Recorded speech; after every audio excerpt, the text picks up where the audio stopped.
অনেক দিন ধরে ভাবছিলাম যে আমার কিছু একটা বানানো দরকার। অনেক দিন রান্নার কোনো ভিডিও দেওয়া হয়নি। তো সেদিন সন্ধ্যায় বানিয়েছিলাম চিকেন র্যাপ। হ্যালো, আসসালামু আলাইকুম।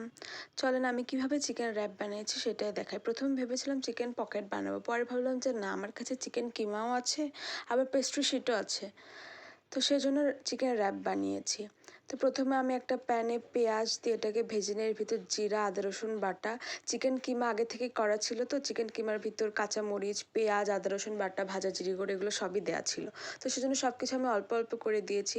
এর ভিতর সামান্য একটু লবণ, তারপর সয়া সস, টমেটো কেচাপ, ধনিয়া গুঁড়ো, কাঁচামরিচ আর দুধ দিয়ে আমি এটা পুরোটাকে সিদ্ধ করে নিয়েছি। সুন্দর করে কিমাটা রেডি হয়ে গেলে আমি পেস্ট্রি শিটগুলো লম্বা লম্বা করে কেটে নিয়ে আর এক পাশে ময়দা দিয়ে একটা পেস্ট বানিয়ে নেব, ময়দা আর পানি দিয়ে। এইভাবে পেস্ট্রি শিট রেখে আমি চিকেন কিমাগুলোকে দিয়ে সুন্দর করে চিকেন র্যাপটা বানিয়ে নিব। ভিডিওতে দেখিয়ে দিয়েছি কিভাবে আমি র্যাপটা করেছি। তারপর এগুলোকে তেলে ভেজে নিলে রেডি হয়ে যাবে চিকেন র্যাপ। আপনারা অবশ্যই বাসায় বানিয়ে দেখবেন কেমন লাগে।